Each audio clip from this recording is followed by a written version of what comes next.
사람들은 살면서 전혀 예상치 못한 사건에 휘말려서 누명을 쓴다거나 억울한 일을 당하는 경우가 있습니다.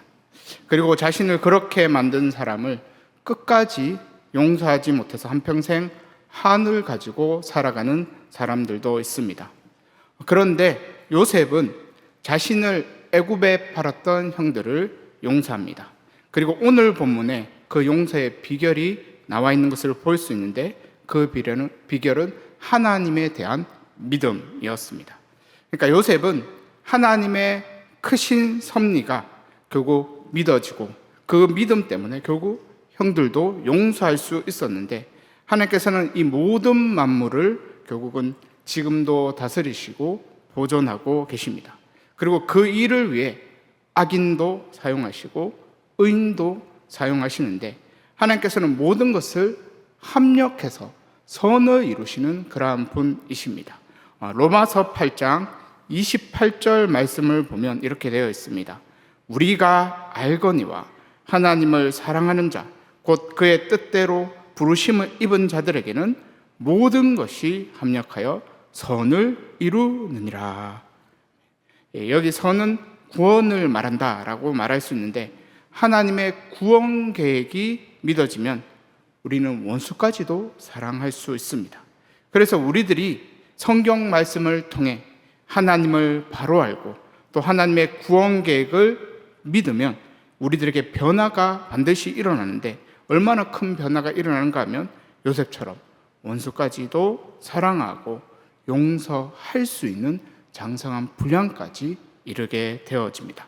오늘 본문 말씀에는 먼저 요셉이 자신을 애굽에 팔았던 형들을 테스트하는 것을 볼 수 있는데, 오늘 본문 창세기 44장 1절에서 3절까지의 말씀을 보면 요셉이 그의 집 청지기에게 명하여 이르되 양식을 각자의 자루에 운반할 수 있을 만큼 채우고 각자의 돈을 그 자루에 넣고 또 내장 곧 은잔을 그 청년의 자루 아기에 넣고 그 양식값 돈도 함께 넣으라 하매 그가 요셉의 명령대로 하고 아침이 밝을 때에 사람들과 그들의 나귀들을 보내니라.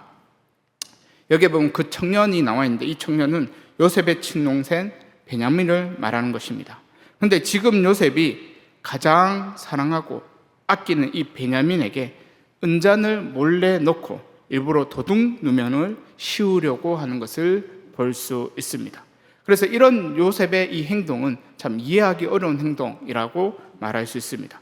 그러니까 창세기 이 44장 앞에 43장을 보면 그 전날 요셉과 그 형제들은 요셉이 베풀어준 이 큰 잔치에서 먹고 즐길 만큼 즐거운 하루를 보냈던 것을 볼 수 있습니다. 근데 갑자기 요셉이 이런 행동을 했다는 것은 참 이해하기 어려운 행동이라고 말할 수 있는데, 여기서 분명한 것은 요셉이 형들에게 복수하기 위해 이렇게 누명을 씌운 것은 아니다라는 것입니다.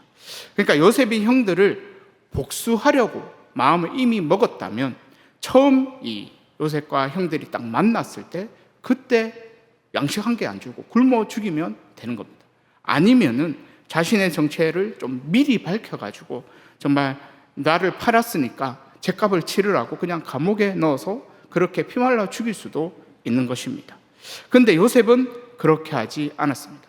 오히려 요셉은 형들의 인생에 깊이 간섭하기 시작했는데, 42장에 보게 되면 첫 번째 정탐꾼 테스트가 있는 것을 볼 수 있습니다. 그 정탐꾼 테스트를 통해서는 형들이 죄를 기억하고 죄를 인식할 수 있도록 먼저 요셉이 만들게 되는 것을 볼 수 있습니다.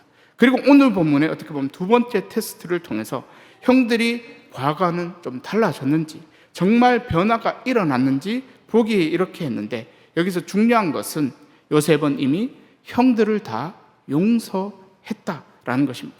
하지만 형들의 마음이 바뀌지 않으면 하나가 될 수 없기 때문에, 요셉과 이 요셉의 형들이 같이 하나가 될 수 없기 때문에 이러한 테스트를 했다라고 말할 수 있는데, 만약 형들이 바뀌지 않으면 요셉은 요셉대로 그냥 따로 살면 되는 것이고 형들은 형들대로 따로 살면 되는 것입니다. 마치 야곱과 에서가 따로 떨어져 살게 된 것처럼 그렇게 따로 떨어져 살면 됩니다. 근데 하나님께서 그것을 원치 않으셨습니다. 그래서 요셉에게 이미 두 번째 꿈을 그렇게 보여주셨던 것인데, 요셉도 변화시키시고 형들도 별처럼 변화시키시는 그러한 두 번째 꿈을 보여주시고, 그 꿈을 하나님께서 이루려고 하셨습니다. 결국 하나님께서는 지금 변화된 이 요셉을 통해서 형들도 변화할 수 있는 이러한 기회를 주고 있다라고 말할 수 있는데, 지금 형들은 자신들 앞에 어떤 일이 일어난지 모르고 아침을 맞이하게 되어집니다. 그리고는 한순간 도둑으로 몰리게 되는데, 형들은 자신들이 이렇게 하지 않았다, 이렇게 결백을 해도 동생 베냐민 자루에서 이 은잔이 발견되면서 완전히 도둑으로 몰리게 되어집니다. 창세기 44장 12절과 13절 말씀을 보면, 그가 나이 많은 자에게서부터 시작하여 나이 적은 자에게까지 조사하며 그 잔이 베냐민의 자루에서 발견된지라. 그들이 옷을 찢고 각기 짐을 나귀에 신고 성으로 돌아가니라. 그러니까 형들이 아무리 결백, 훔치지 않았다, 은장 훔치지 않다 결백을 해도 은잔이 발견된 이상 도둑으로 몰릴 수밖에 없는 그러한 상황이 되어졌습니다. 그래서 요셉이 이 형들을 봤을 때 왜 그렇게 했느냐 이렇게 다그쳤을 때, 이전의 형들이라면 난 그런 적 없다, 너무 억울하다 이렇게 항변을 했을 것입니다. 아니면 이 형들은 자가 잘못하는 거다, 아니면 베냐민이 그렇게 한 거다, 우리에게는 그런 행동한 적이 없다, 그 베냐민 책임 다져라 이렇게 말했을 수도 있습니다. 근데 오늘 본문을 보게 되면 이제 형들의 반응이 전혀 다른 것을 볼 수가 있는데, 15절과 16절 말씀을 보면 요셉이 그들에게 이르되 너희가 어찌하여 이런 일을 행하였느냐? 나 같은 사람이 점을 잘 치는 줄을 너희는 알지 못하느냐? 유다가 말하되 우리가 내 주께 무슨 말을 하오리까? 무슨 설명을 하오리까? 우리가 어떻게 우리의 정직함을 나타내리까? 하나님이 종들의 죄악을 나타내셨으니 우리와 이 잔이 발견된 자가 다 내 주의 노예가 되겠나이다. 여기에 보면 형들의 변화 두 가지, 큰 변화 두 가지를 발견할 수 있는데, 첫 번째는 형들 가운데 공동체성이 생기게 된 것을 볼 수가 있습니다. 16절 후반절을 다시 한번 보면 우리와 이 잔이 발견된 자가 다 내 주의 노예가 되겠나이다 이렇게 대답하고 있는 것을 볼 수 있는데, 이것은 베냐민의 일에 형들도 모두 책임지겠다라는 것을 볼 수 있는 것입니다. 그리고 두 번째는 하나님의 섭리에 대한 반응이라고 말할 수 있는데, 오늘 본문에서도 본 것처럼 형들은 이 은잔을 아무도 훔치지 않았습니다. 그런데도 이 억울한 상황 속에서도 오히려 자신들의 죄악을 떠올리게 되는 것을 볼 수 있는데, 이렇게 고백합니다. 하나님이 종들의 죄악을 찾아내셨으니. 그러니까 아무도 모른다고 생각한 은밀한 죄악들, 그리고 시간이 많이 지나서 이미 잊혀졌다 생각했던 그 죄악들이 이 억울한 상황 가운데 생각이 났다라는 것입니다. 그리고 하나님이 그 죄악들을 다 아신다라고 고백하고 있는 것을 볼 수 있습니다. 그러니까 지금 형들은 지금의 억울함도 하나님이 다 아시고, 은밀하게 지금 과거의 죄악도 하나님이 다 아신다라고 고백한 것이라고 말할 수 있습니다. 결국 죄악을 갚으시는 분도 하나님이시고, 결국 억울함을 풀어주시는 분도 하나님이시라는 겁니다. 그래서 우리들이 하나님의 이 섭리, 하나님의 주권을 믿는다면 억울한 상황 속에서도 하나님을 바라보게 되고, 또 죄의 유혹 앞에서도 하나님을 바라보면서 죄의 유혹을 이겨낼 수 있습니다. 그러니까 요셉처럼 죄의 유혹이 왔을 때 그냥 그 즉시 도망칠 수도 있는 것이고, 억울한 상황이 오면 어떻게 해서든 하나님 붙들고 믿음으로 견딜 수도 있는 겁니다. 근데 지금 요셉의 형들이 이렇게 변화가 되었다는 겁니다. 하나님의 그 섭리, 하나님의 주권을 믿었다라고 말할 수 있습니다. 오늘 본문의 요셉은 형들이 다 너에게 되겠다라고 이렇게 대답하니까 오히려 그럴 필요 없다라고 말을 합니다. 그리고는 은잔이 발견된 이 베냐민만 종으로 삼겠다 이렇게 말하니까 유다가 나서서 요셉에게 간청을 하게 되는 것을 볼 수 있습니다. 17절과 18절 말씀을 보면 요셉이 이르되 내가 결코 그리하지 아니하리라. 자니 그 손에서 발견된 자만 내 종이 되고 너희는 평안히 너희 아버지에게로 도로 올라갈 것이니라. 유다가 그에게 가까이 가서 이르되 내 주여 원하건대 당신의 종에게 내 주의 귀에 한 말씀을 아뢰게 하소서. 주의 종에게 노하지 마소서. 주는 바로와 같으심이니이다. 오늘 본문의 18절부터 마지막 34절, 그러니까 창세기 44장 34절까지는 유다의 간청이 기록되어 있는 것을 볼 수 있습니다. 그리고 그 간청의 내용은 어떻게 베냐민을 여기까지 데리고 오게 되었는지를 말해주는 것을 볼 수 있습니다.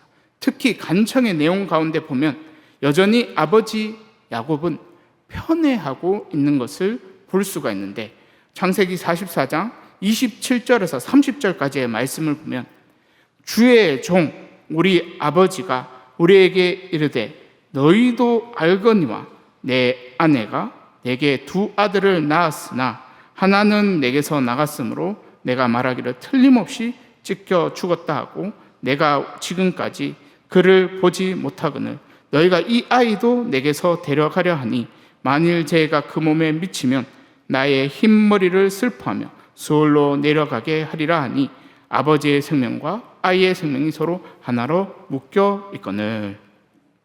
여기에 보게 되면 아버지 야곱이 지금 아내는 라헬 하나, 그러니까 야곱에게는 아내가 4명 있고 자녀가 12명이나 있는데 여기에서 이야기하는 아내, 이 라헬만 내 아내다라고 이야기하고 아들은 그 라헬에서 낳은 야곱, 이 요셉과 베냐민만 내 아들이다 이렇게 말하고 있는 것을 볼 수 있습니다. 이 말은 결국은 10명의 형들에게 입장에서 보면 아버지가 두 아들만 편애하고 있고 형들은 아버지의 사랑을 제대로 받지 못하는 피해자처럼 그렇게 피해자라고도 말할 수 있는 겁니다. 특히 요셉이 죽었다라는 소식을 듣고는 아버지 야곱이 더 병적으로 이 베냐민을 집착하게 되는데 아버지 야곱도 베냐민을 너무 집착하게 되니까 영적으로 병들어 있었습니다. 그러니까 우리들이 상대방의 입장에서 한번 생각을 해보게 되면 다들 아픔이 있고 슬픔이 있습니다. 그런데 우리 마음 가운데 분노가 있고 복수심이 있으면 상대방의 그 아픔, 상대방의 그 슬픔, 상대방의 그 상처는 전혀 생각이 나지 않습니다. 어떻게든 복수하려고 하고 어떻게든 분노를 표출해야 합니다. 그래서 누군가를 우리가 용서하고자 한다면 먼저는 상대방을 이해하려고 하는 그 시작부터 있어야 한다라고 말할 수 있습니다. 그러면서 우리가 하나님의 섭리를 믿게 되어지면 상대방을 용서할 수 있는 그러한 은혜도 경험할 수 있습니다. 어떻게 보면 용서는 사랑으로 용서하지만 믿음으로 용서를 할 수 있는 것입니다.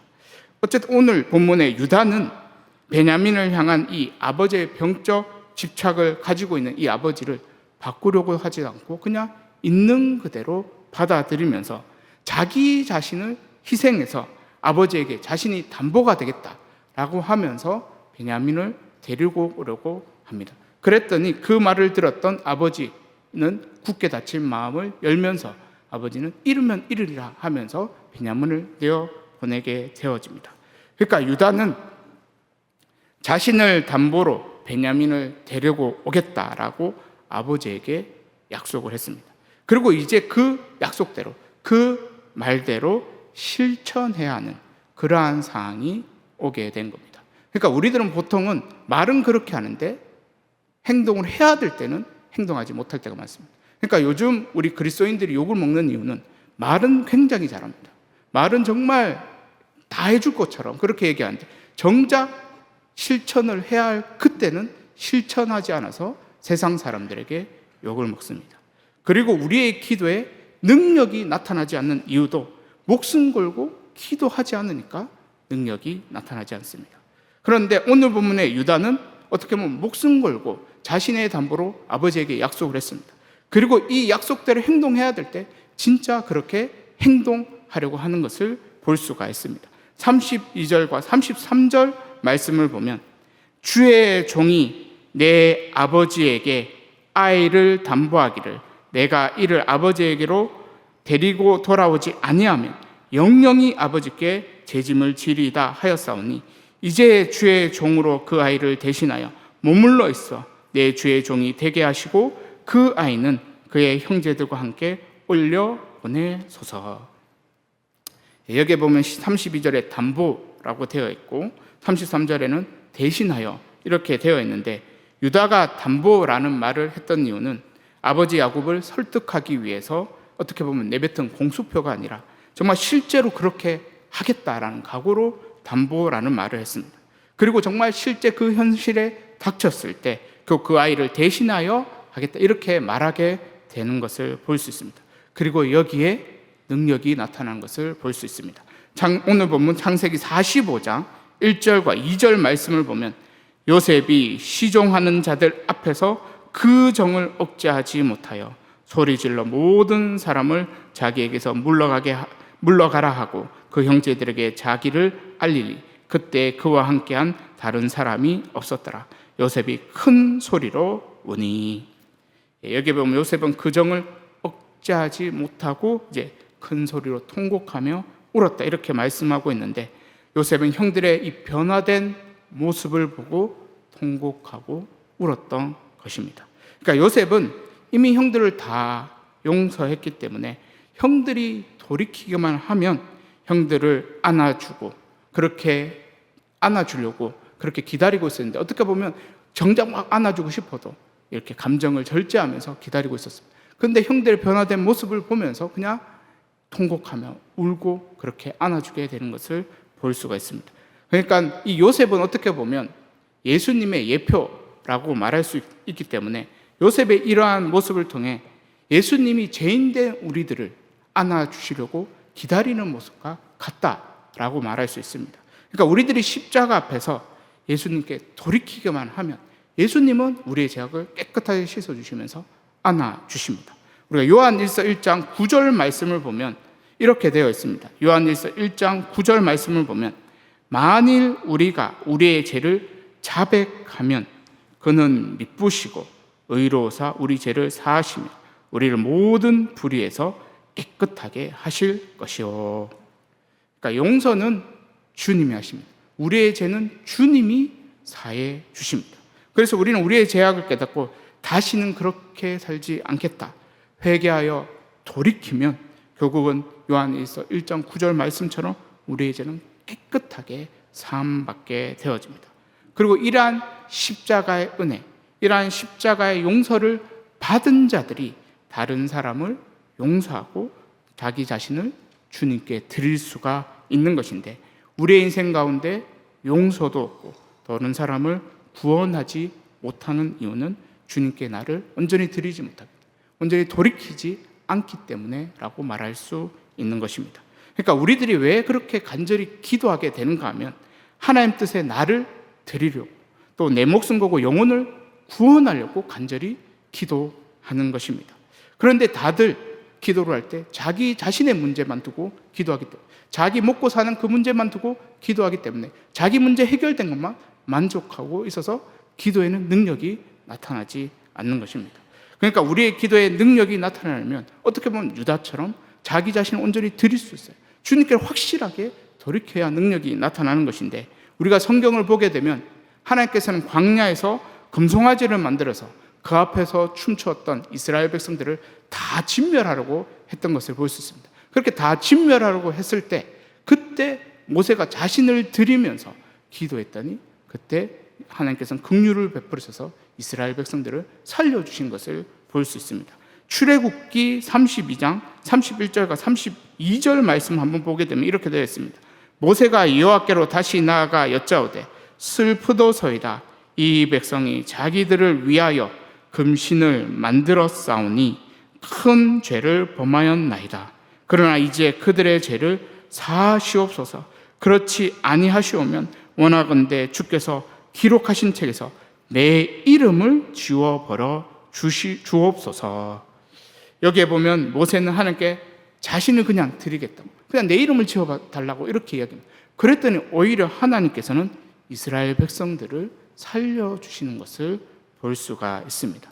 그리고 우리가 성경을 보면 예수님께서도 정말 겟세마네에서 기도할 때 땀이 핏방울이 될 때까지 그렇게 간절히 기도해서 우리를 구원하신 것을 볼 수 있습니다. 결국 우리 자신을 주님께 드릴 수 있어야, 온전히 돌이킬 수 있어야 능력도 나타나는 것입니다. 그래서 우리들이 이미 구원의 은혜를 받았다면 나를 구원하신 예수님께 내 목숨, 내 이 인생을 드릴 수가 있어요. 그러면 우리의 인생에도 능력이 나타나게 되는데, 그러한 인생이 결국은 예수님과 함께 별같이 빛나는 그러한 인생이 되어질 것입니다.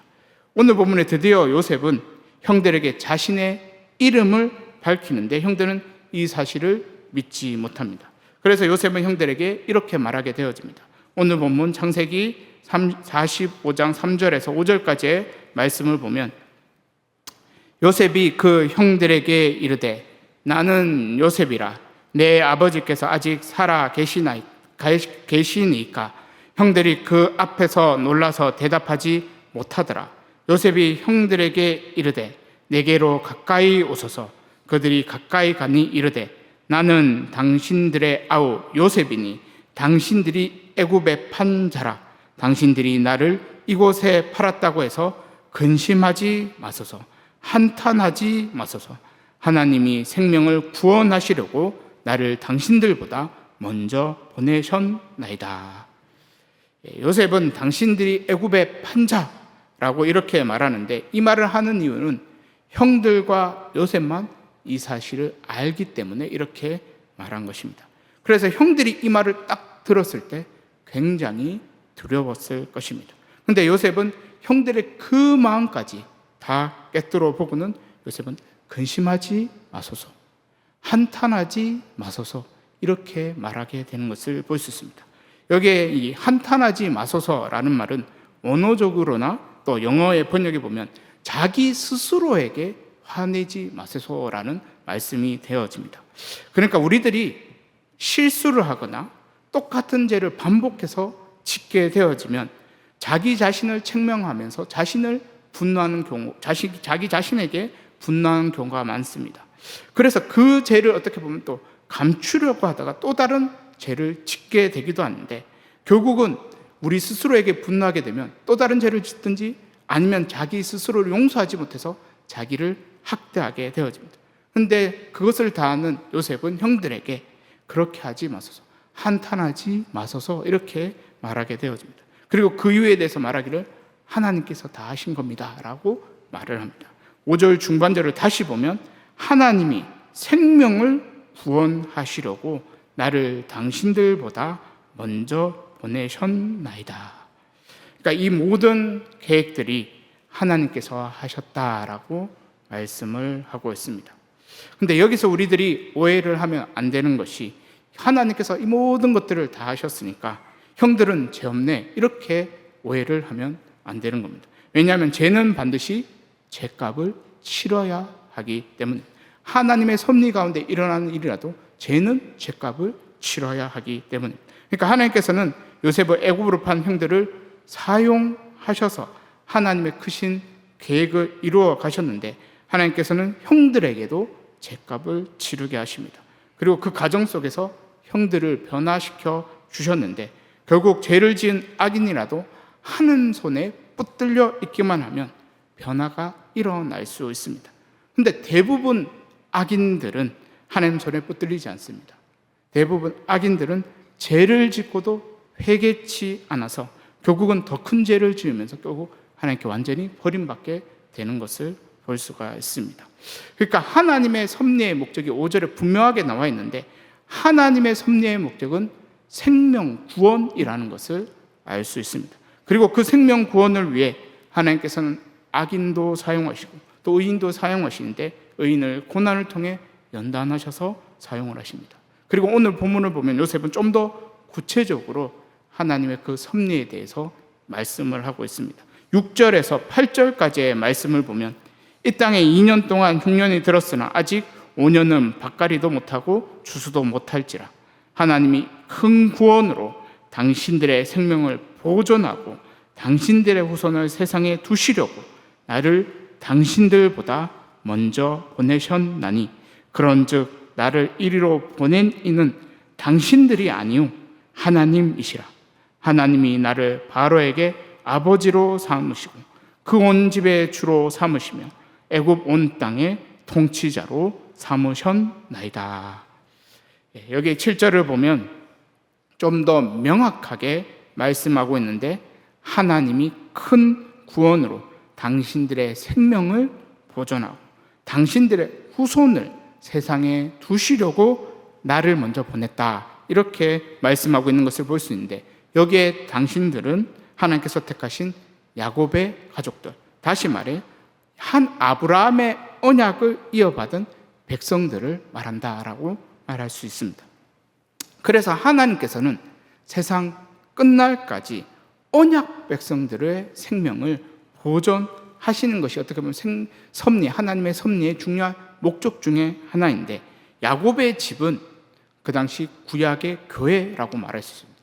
이것은 우리가 사도행전 7장에 보면 스데반 설교에 그대로 나와 있습니다. 야곱의 집이 결국은 구약의 교회라고, 광야교회 이렇게 얘기하면서 나와 있는 것을 볼 수 있는데, 결국 오늘날에도 하나님께서는 교회를 지키십니다. 우리 그리스도인들, 언약을 믿는, 하나님 말씀을 믿는, 예수님을 믿는 그리스도인들을 지키십니다. 그러니까 하나님의 섭리는 결국 이 그리스도인들, 교회, 결국 언약 백성들을 지키는데, 왜 그렇게 하신가 하면 언약 백성들을 통해, 교회를 통해 하나님의 축복의 통로로 사용하시기 때문에 그런 것입니다. 결국 하나님께서는 자기 백성들을 향한 특별한 계획을 가지고 계신데, 하나님께서는 요셉에게 먼저 특별한 꿈을 꾸게 하셨습니다. 근데 요셉은 처음 꿈을 꿨을 때 이 꿈이 어떤 식으로 이루어질지 전혀 예상치 못했습니다. 그러니까 꿈을 꾸게 된 이 요셉은 구체적인 미래를 모르고 살았습니다. 하나님께 뭔가 특별한 계획이 있고 특별한 일을 하실 텐데 도대체 어떻게 구체적으로 하신지 전혀 모른 채 그렇게 살았습니다.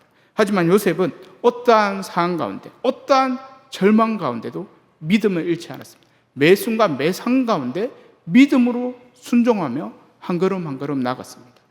형들이 팔았을 때도, 애굽에 가서 또 그렇게 되어졌을 때, 또 여러 가지 보디발의 아내에게 누명 쓰고 또 감옥까지 갔을 때도 그냥 믿음으로 순종하며 살았습니다. 그랬더니 순종하면서 살면서 하나님께서 높이셨는데 결국 애굽의 총리까지 높이시는 것을 볼 수 있습니다. 그러니까 이 요셉의 인생 가운데, 나는 애굽의 총리가 되어야 되겠다, 특별한 꿈을 받았으니까 나는 애굽의 총리가 되겠다, 이렇게 생각한 적이 한 번도 없다는 겁니다. 그 꿈 가운데 그런 내가 총리가 되겠다는 마음을 꾼 적이 없는 겁니다. 그런데 하나님께서 크신 섭리 가운데 또 큰 윤년이 있으니까 그 가운데 야곱의 집을 구원해야 하니까 먼저 요셉을 결국 애굽의 총리로 삼게 되어진 것입니다. 이 말은 무엇인가 하면, 나의 꿈을 꾸는 사람들은 내가 인생의 주체가 되어서 그 꿈을 이루어가야 합니다. 그러니까 나의 꿈은 내가 주체입니다. 꿈을 이루는 주체가 나라고 말할 수 있습니다. 그런데 하나님의 꿈, 하나님께서 나에게 주신 그 꿈은, 그 꿈을 이루는 주체가 하나님이십니다. 하나님께서 이루어 가시는 겁니다. 그러니까 요셉처럼 우리에게 하나님 꿈, 하나님 나라의 꿈이 있다면 그냥 우리는 매 순간 그냥 믿음으로 순종하면 되는 겁니다. 순종하면 때로는 어떤 직업을 가질 수 있고 어떤 일을 할 수 있습니다. 그러면서 그 일을 하면서 하나님께서 우리를 쓰시는데 어떻게 쓰시는가 하면 생명 구원하는 일에 우리를 쓰십니다. 생명 구원하는 일에 총리까지 높이셔야 한다면 높이시는 것입니다. 결국은 하나님의 섭리는 생명을 구원하는, 근데 하나님의 섭리는 당장은 알 수가 없습니다. 우리가 당장 그 섭리 가운데 하나님께서 뭔가 나를 통해 일하실 텐데 그것을 당장은 알 수 없다는 거예요. 근데 시간이 지나면서 서서히 우리가 믿음으로 하나님이 크신 섭리가 있다, 그 믿음으로 한 걸음 한 걸음 가다가면 점점 구체적으로 보여지게 되어지고 그 목적은 결국 생명 구원하는 일에 우리를 사용하시게 된다라는 것입니다. 사랑하는 성도 여러분, 우리를 향한 하나님의 크신 섭리가 있다라는 것을 믿을 수 있기를 바랍니다. 우리를 향한, 우리의 가정을 향한 하나님의 섭리, 우리 교회를 향한 하나님의 그 섭리, 또 우리 나라를 향한 하나님의 섭리가 있다라는 것을 믿을 수 있기를 바랍니다. 그리고 우리들이 그 섭리를 믿고 요셉처럼 매 순간 믿음으로 살아가시고 또 유다처럼 자기 자신을 온전히 주님께 드릴 수 있기를 바랍니다. 그래서 우리 모두 하나님께 귀하게 쓰임받는 그러한 인생 되시고 결국에는 예수님과 함께 별처럼 빛나는 그러한 인생 될 수 있기를 간절히 소망합니다. 제가 기도하도록 하겠습니다. 하나님 아버지, 우리를 향한 하나님의 크신 섭리가 있다는 것을 믿습니다. 우리 가정과 우리 교회와 우리 나라를 향한 하나님의 크신 섭리가 있다는 것을 믿습니다. 눈에 보이는 현실이 아무리 절망적이고 우리의 미래가 전혀 보이지 않더라도 하나님께 소망을 두고 요셉처럼 믿음으로 순종하고 유다처럼 주님께 나를 드릴 수 있는 우리들이 다 되게 하여 주시옵소서. 하나님 아버지, 우리의 인생의 마지막 그림은 예수님과 함께 별처럼 빛나는 인생이 될 것을 믿습니다. 이 땅에 사는 동안 요셉처럼 세상에서 성공하지 못할지라도 주님께서 주시는 꿈을 우리들이 꾸며 그의 나라와 의를 이루어가는 우리들이 다 되게 하여 주시옵소서. 그래서 우리를 통해 주님께서 영광 받아주시고 우리를 통해 한 영혼이라도 구원받는 역사 일어날 수 있도록 은혜 더하여 주시옵소서. 하나님 아버지, 우리의 신앙도 성장하기를 원합니다. 원수까지도 품고 사랑할 수 있도록 하나님을 더 깊이 알아가고 십자가의 사랑을 더 깊이 알아갈 수 있도록 은혜 베풀어 주시옵소서. 우리를 통해 이루어 가실 하나님의 크신 섭리를 믿고 끝까지 믿음으로 순종하며 살아가는 우리 모두가 될 수 있도록 은혜 다하여 주시옵소서. 감사드리며 예수님의 이름으로 기도드리옵나이다.